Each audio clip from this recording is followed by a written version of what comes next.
There are parts of the Bible that I find absolutely baffling. Well, okay, there's actually a lot about the Bible that I find baffling. So let's talk about idolatry, the golden calf story in Exodus.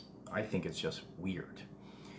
So let's set the scene. The Jews have been slaves in Egypt for generations. They have been begging God to save them. So Moses shows up and he brings down a bunch of plagues: frogs, locusts, hail, boils. The Red Sea parts, and they walk through it. And Pharaoh's army is drowned in the Red Sea. Then the Jews follow a pillar of smoke in the day and a pillar of fire at night. And this is all amazing and supernatural. And then shortly afterwards, Moses goes up the mountain for a bit of time to get the Ten Commandments and says, "I'll be back." And what do the Jews do? They make a golden calf. And they worship it as their new god. And so I gotta ask, what were they thinking? They witnessed and experienced firsthand the power of this God. And immediately they abandon Yahweh and they worship a golden calf that they made with their own hands. And they thought this was a God. And while we're on it, the rest of the Old Testament is also just as baffling. It's very redundant. The Jews turn away from Yahweh and turn to foreign gods. Baal, Ashereth, Milcom. What's going on? Part of why I find this so incomprehensible is this. If I were ever to turn away from God, from Christianity, I would not turn to another God. For me, it's either Christianity or atheism. It's either the God of the Bible or no God. I guess I'm just a thorough monotheist. I don't imagine multiple gods all vying for my worship. So, if God is real, I have no choice. Submit and worship that God. So I'm thinking, if I lived and experienced all these miracles, that is incontrovertible proof of God's existence. So why would you worship a golden calf? Or later on abandon God for Baal or the other pagan gods? Because if God is so obviously real and he proved himself to be so real, then all the other gods are fake, right? But the ancient Jews are different. I think they thought there were multiple gods populating the cosmos. When they rejected Yahweh, they didn't deny his reality. They thought, yes, that Yahweh God is real. But I want to worship Baal. I want to worship this golden calf. This is real too. Well, I think that's interesting. If they thought they had multiple options, multiple real options, why do they choose a golden calf? You ever think about that? I've thought about that a lot. I have a theory. I think they worship a golden calf because they prefer the golden calf to Yahweh. Why? I think because Yahweh just scared them. I would quake and tremble in the face of that God. Yahweh's incredibly powerful. The golden calf, on the other hand, if I'm an ancient Jew, I'm thinking, I made this.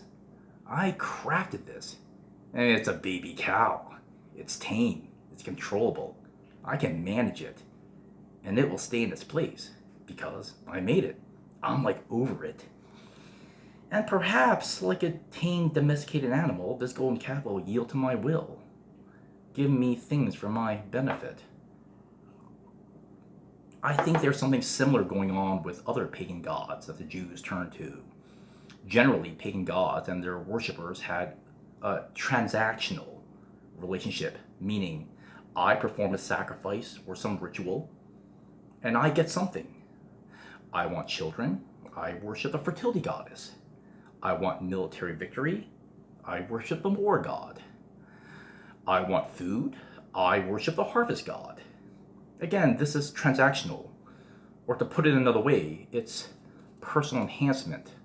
The various gods are the tools I use to improve my life in a way that I see fit. The gods are like vending machines. Put a coin in and get a soda of your choice. But Yahweh's different. God's relationship with the Jews is not transactional. God demands and requires the totality of our love, devotion, and being.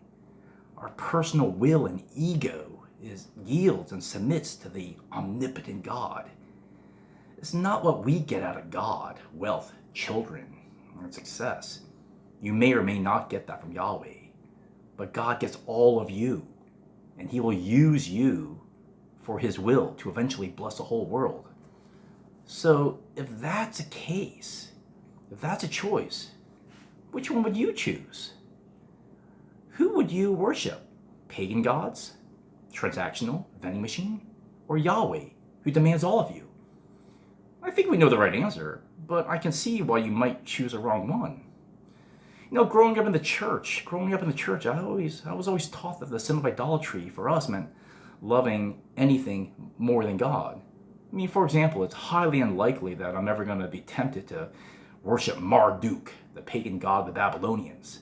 However, I might love money, power, and prestige more than God. That is how we typically are taught to understand the sin of idolatry. However, idolatry may take another deceptive form in our lives. Let's go back to the golden calf. I read a biblical scholar arguing that the Jews were not necessarily rejecting Yahweh with their worship of the golden calf. Rather, they thought they were worshiping Yahweh in the form of the golden calf.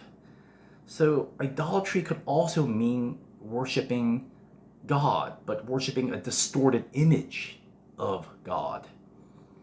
I think sometimes we Christians worship a distorted image of God, and thus we are also inadvertently committing the sin of idolatry.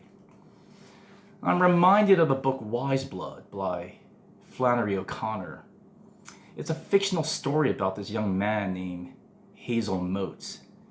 He was raised as a Christian in a tiny town in the Bible Belt, and then he completely rejects God. There's this one line in the book that really haunts me. It describes the way Hazel Motes understood God in his youth. Quote, "There was already a deep, black, wordless conviction in him that the way to avoid Jesus was to avoid sin." End quote. Before Hazel became an apostate, he lived a very rigid, disciplined, and holy life. You could say he did not sin. But he did not follow the laws of God because he loved God. He avoided sin so that he would never need the mercy of God. He avoided sin in order to avoid God. Hazel used personal morality to reject the mercy of God. He rejected needing God.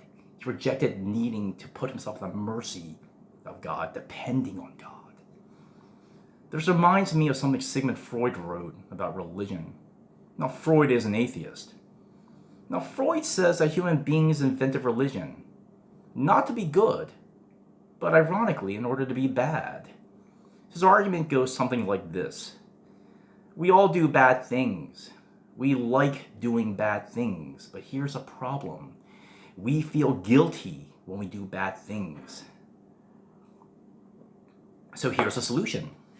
We are going to invent an imaginary God, and we're going to periodically appease this God every time we do a bad thing, a ritual, a penance, a confession, go to church every now and then, do a little good so that now I can go on and do some more bad things, then do a little good so I can do some bad things. Clear out that pesky guilt. This is a God we can keep at a safe distance. Bring God out only when we need him, only at our convenience. So here's my point. Hazel Motes and Sigmund Freud. They are wrong, of course. But also, aren't they kind of right? Do we do this? Do we conceive of God in such a way to keep him at a distance? I'm just good enough to make him back off. A God that's convenient for my needs.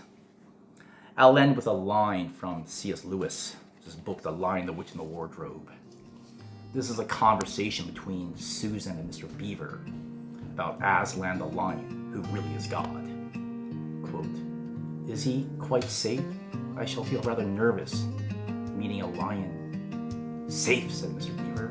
"Who said anything about safe? Of course he isn't safe.